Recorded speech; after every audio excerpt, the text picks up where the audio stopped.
Shark और चारा मछलियाँ। अपने शोध के दौरान एक समुद्री जीव विज्ञानी ने पानी से भरे एक बड़े टैंक में शार्क को डाला। कुछ देर बाद उसमें कुछ चारा मछलियाँ डाल दी। चारा मछलियों को देखते ही शार्क तुरंत तैरकर उनकी ओर गई और उन पर हमला कर उन्हें खा लिया।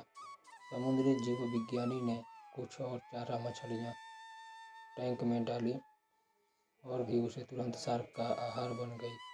अब समुद्री जीव विज्ञानी ने एक कांच का मजबूत पारदर्शी टुकड़ा उस टैंक के बीचों बीच डाल दिया। अब टैंक दो भाग में बट गया।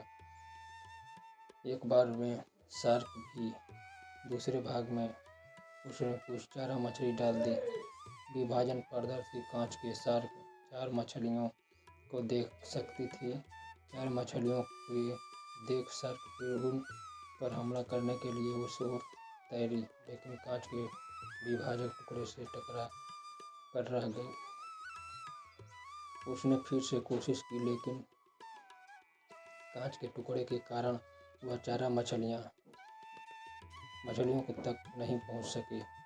शार्क ने दर्जनों बार पूरी आक्रामकता के साथ चारा मछलियों पर हमला करने की कोशिश की, लेकिन बीच में कांच का टुकड़ा आ जाने के कारण वह असफल रही।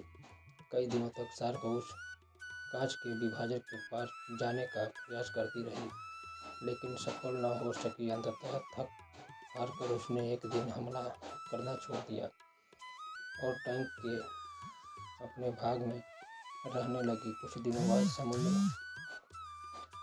जीव विज्ञानी ने टैंक से वह कांच का विभाजन हटा दिया, लेकिन शार्क ने कभी उन चारा मछलियों पर हमला नहीं किया, क्योंकि एक काल्पनिक विभाजन उसके दिमाग में बस चुका था और उसने सोच लिया था कि वह उसे पार नहीं कर सकती।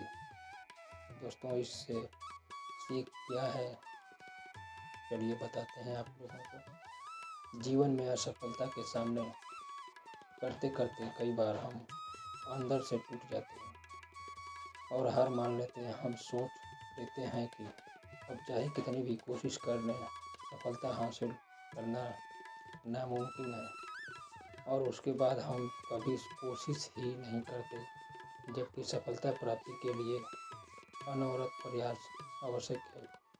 परिस्थितियाँ बदलती रहती है, इसलिए अतीत की असफलता को दिमाग पर वही हावी न होने दें और पूरी लगन से फिर मेहनत करें। सफलता आपके कदम चूमेगी।